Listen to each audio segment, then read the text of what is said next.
পুরসভার নিয়োগ পরীক্ষার কোয়েশ্চেন পেপার তৈরি করেছিলেন পেশায় প্রমোটার অয়নশীল এবং তার সংস্থার কর্মীরা।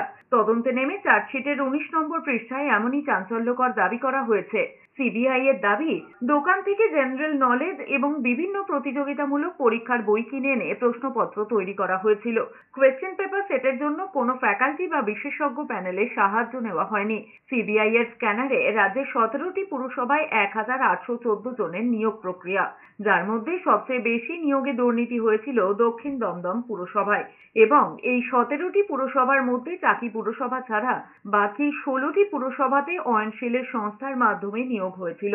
কেন্দ্রীয় এজেন্সির দাবি, দুর্নীতির শুরুটা হয়েছিল প্রশ্নপত্র তৈরি করা থেকেই। পুরো নিয়োগের গোটা প্রক্রিয়ায় নিয়ন্ত্রণ করেছিলেন অয়নশীল, চার্জশিটে দাবি সিবিআই এর।